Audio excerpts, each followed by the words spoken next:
How dare you, Fiona? What was that stunt you just pulled? How could you splash red wine all over me like that? Do you have any idea how much this dress cost me? I bought it specially for this wedding.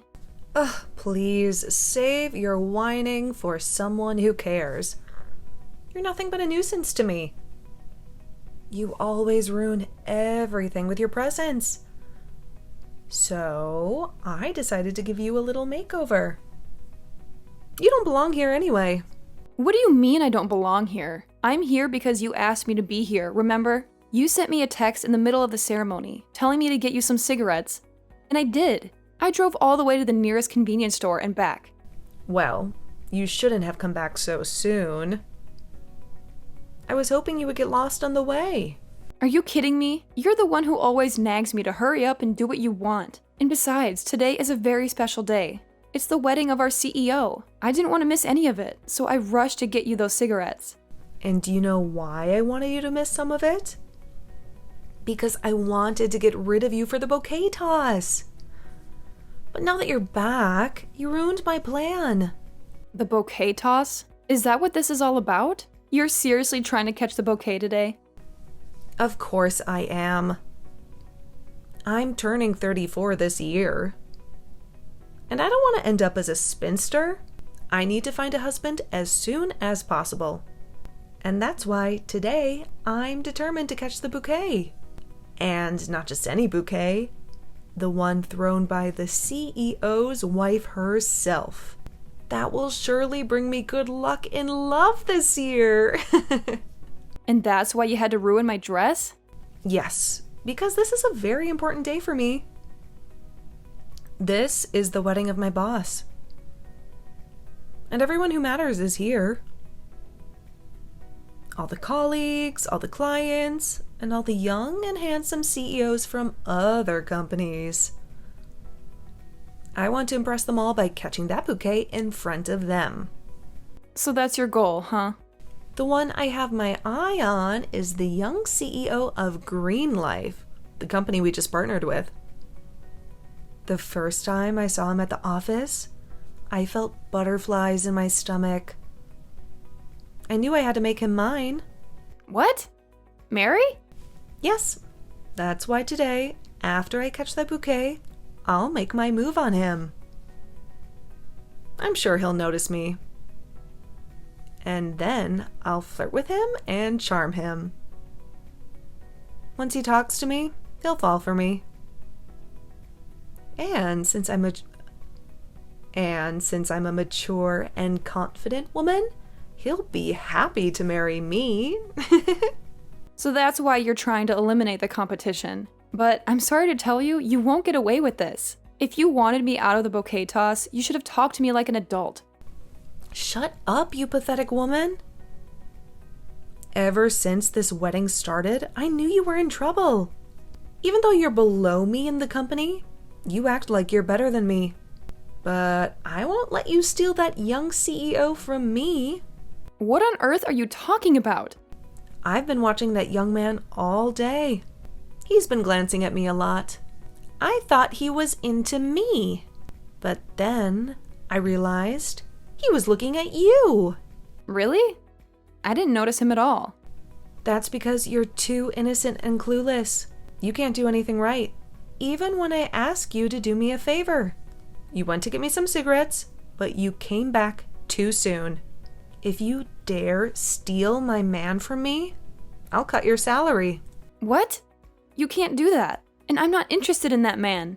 Then, if you want to prove it, get out of here. You're a mess with all that red wine all over you.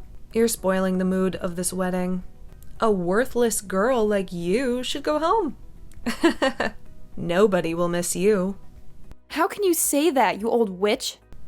What? Oops, I guess I slipped out a bad word. But I'm so angry at you. I've had enough of your attitude. You've been treating me like dirt. And today, of all days, you crossed the line. How dare you try to kick me out of my own dad's wedding? What? Your own dad? Yes, this is the wedding of the CEO of the company I work for. But he's also my dad. I've been waiting for this day for so long. But you ruined it for me. What? Wait a minute. What do you mean by your dad's wedding? Are you telling me you're the CEO's daughter? Yes, I'm his real daughter. My mom died giving birth to me. And since then, my dad raised me by himself. He worked hard to run this company and take care of me. And finally, he found someone else to love. And as his only child, I wanted to be happy for him. But you, Fiona, you destroyed everything. You're lying, right? I never knew you were the CEO's daughter. Well, my dad told a lot of the top-level people to never say anything about it and just let me do my job like everything else. After all, being known as the daughter of the CEO would have created a lot of unnecessary stress. So, from a young age, it was made sure that I was raised with the best education. But I made sure that all I wanted was a job working here and to be treated the same as everyone else for the time being. Are you serious then? So I please ask that even though you know about me being his daughter, now that you keep it a secret from everyone else. If you can do that for me, then I'll keep you spilling wine all over me a secret between us. Wait, really? Don't get the wrong idea about this, okay? This is all to make sure that my dad's wedding is not ruined today. If everyone had to learn that the daughter of the CEO had wine intentionally spilled all over her, it would make this one of the worst days of my dad's life. Well, All I have to do is get myself into a new dress. Now, I'm going to get myself a new dress to change into. And since that will take me some time, I won't be able to take part in the bouquet toss. So go on ahead and try with all your might to grab that bouquet.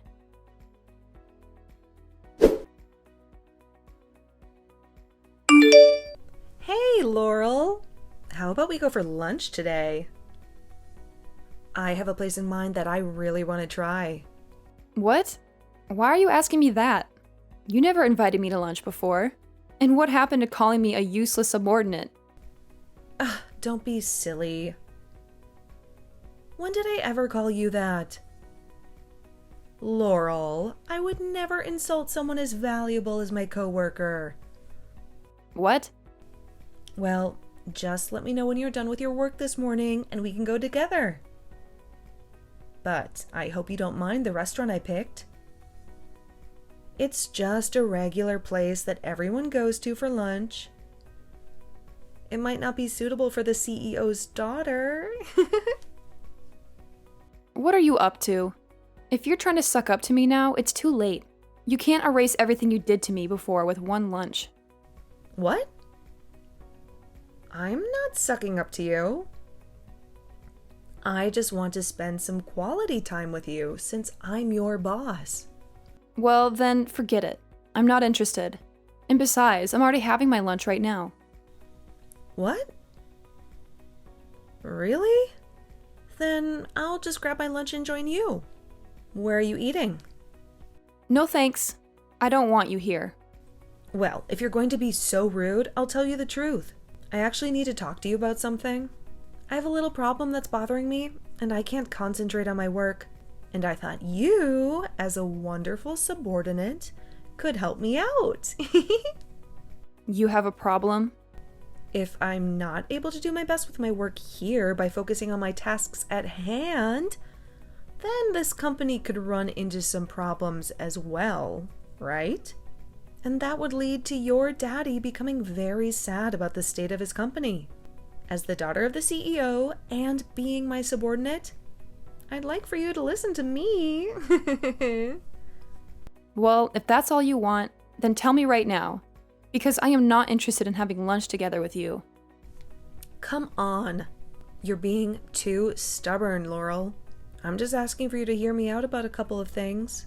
But if you say you'll listen right now, I guess that'll do. What I want to ask from you is that you become my Cupid to help me with my love. Huh? And what does that mean? I'd like for you to help me become even closer with the young CEO of Green Life. I ended up never catching that bouquet at the wedding last week, so I never had a chance to get close to him then. But if it were to happen that the daughter of this company's CEO became a friend of mine, then I might have a chance. So to make sure that he and I can become a couple, come and help me. At the wedding for your dad last week, he and that young CEO seemed to get along with one another really well. So there's no way, as his daughter, you can't help me get closer to that guy. So I'd like to ask that using your influence, you help introduce me to a man like him.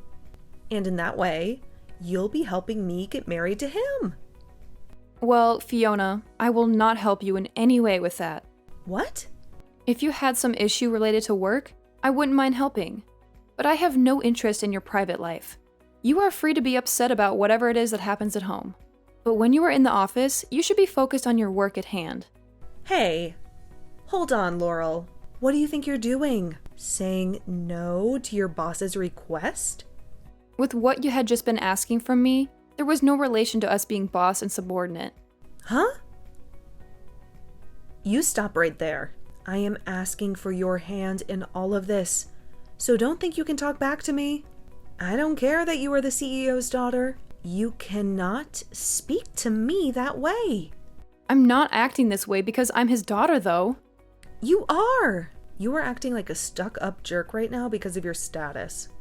Listen, even if you are the daughter of the man who runs this company, you are still my subordinate, and I can ask what I want from you. And I'm sure you understand that you must always do what your boss asks of you. If you don't want me to go back to the days of me calling you useless, then you'd better listen to me. I want you to use your influence as the CEO's daughter to make sure that I meet the love of my life and marry him. Even if she were to show you to me, I'd never go out with someone like you. Huh?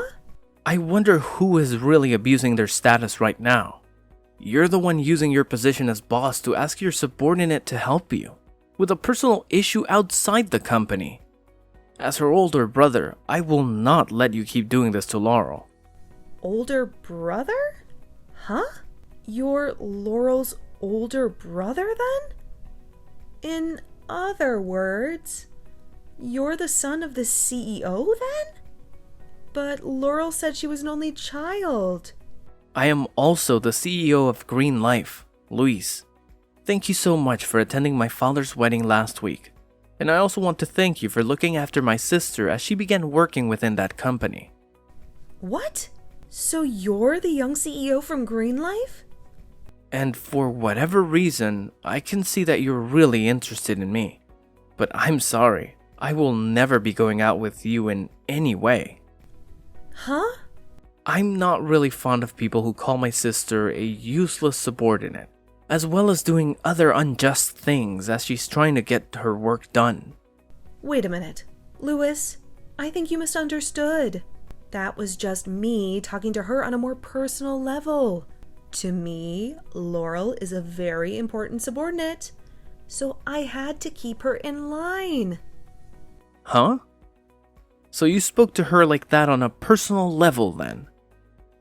Oh, so... You and I have never had the chance to talk to one another in person yet, have we? So please don't say you're not fond of me until you see who I really am. I'm sure that if you and I went out to eat together, you'd learn to take back what you said.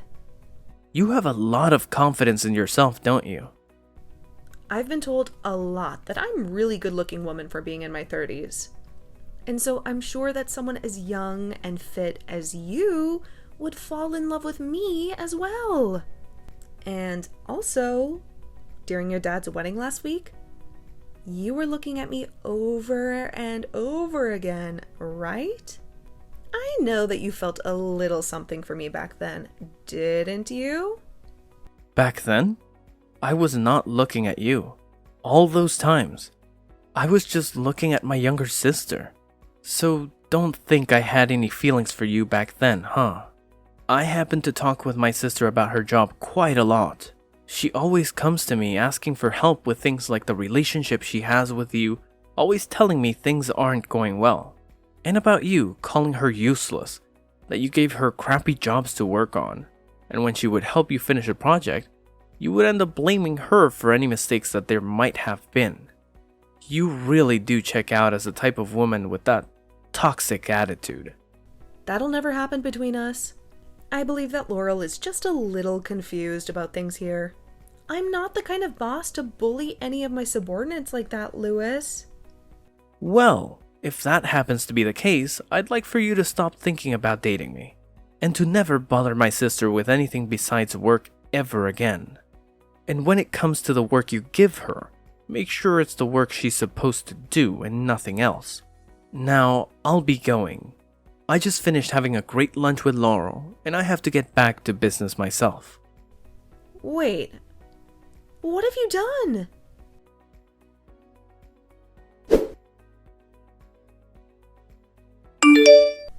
Ugh, you stupid rat. Now it looks like that young man hates me. And why did you have to tell him about all the relationships we had in the past?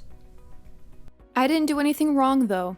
I just happened to ask for his advice when dealing with you.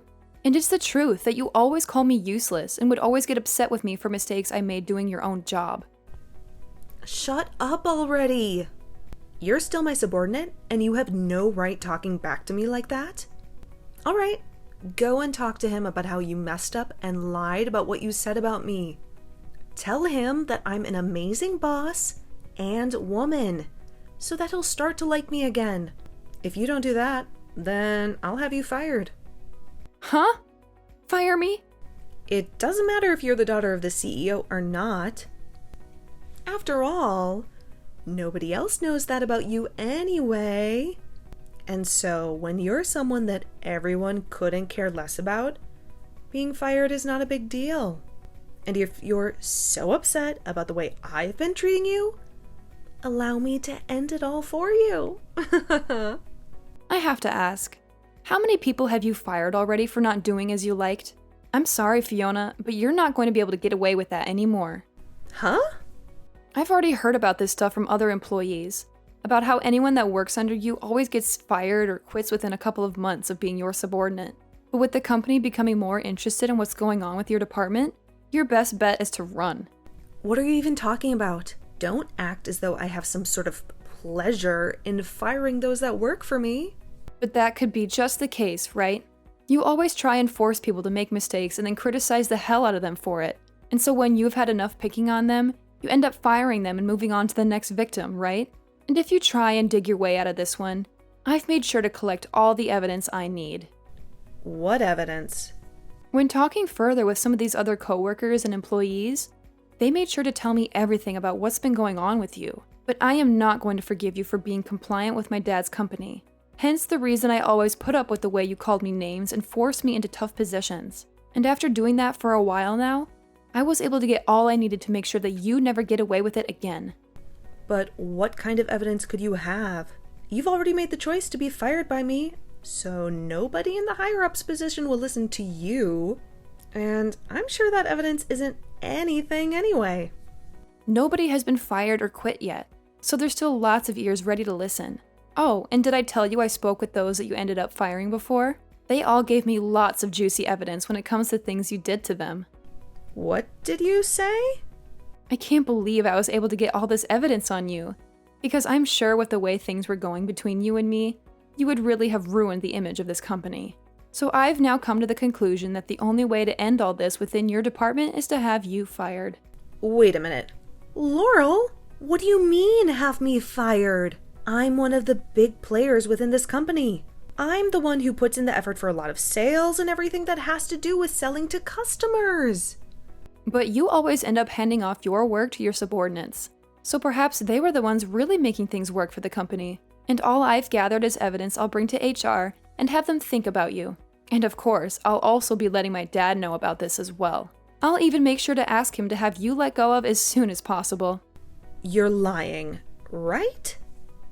You know very well that all the things you've been doing within the company were not okay. So please hurry up and start preparing your things in that office for when the time comes. You have to leave. I'm sure that by next week, the decision will be made. You can't just do this to me. Why do I have to be the one to leave this company? All I did was get rid of the subordinates that I couldn't use. Actually, if anything, it's because of them always making mistakes that I had to put in more work to correct them all. You should be thankful that I did all of that. You really are self-centered about everything. Even after being exposed like this, you're trying to make it seem as though you did the right thing all those times. I might have to show my brother all of this evidence as well later on. Huh? I'm assuming that this will all require you to step into my dad's office at some point to explain yourself. So enjoy that time with him one-on-one and say whatever reasons you'd like. That would be the perfect chance for you to ask if you can marry his son. I'm sure that would be your last chance to get closer to my brother. You think that I could talk about your brother like that now? Well, I'm going to get back to work now. I assume that I'll have a lot more work to do now that you've lost even more focus. And I still have a bunch of your work from this morning to finish. I was able to have a delicious lunch with my brother at least, so maybe that'll help me make fewer mistakes.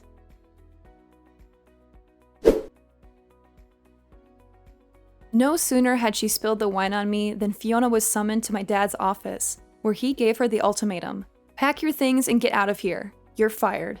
She begged and pleaded, but he was adamant. He told her to come back the next week when the company would make its final decision. She hoped for a miracle, but it never came. The following week, she returned to the office, sobbing and sniffling. She had to face the wrath of the board of directors, who grilled her about her actions and performance. She tried to defend herself, but it was useless. They had already made up their minds. She was done. But then, in a desperate attempt to save her job, she did something unexpected. She praised me. She told them that I was the most amazing subordinate she'd ever had, that I was loyal, hardworking, and talented, that she was honored to be my boss, and that she wanted to keep working with me. She asked them to reconsider, for my sake. My dad told me later what happened. He said that he and the others were stunned by her sudden change of tone. They agreed with her that I was a great employee, but they didn't buy her sincerity. They thought she was just trying to manipulate them. They told her that they appreciated her compliments, but they still had to fire her. She had to leave the office for good and never come back. But that was not the end of her troubles. She soon found out that all the employees she had fired before had filed a lawsuit against her. They accused her of wrongful termination, harassment, and discrimination. They demanded compensation and justice. She had to face them in court, one by one, and pay for her sins. Now, Fiona is living a nightmare. She has to go from hearing to hearing, losing case after case, paying fine after fine. She has no job, no money, no friends. She has nothing left. She has only herself to blame.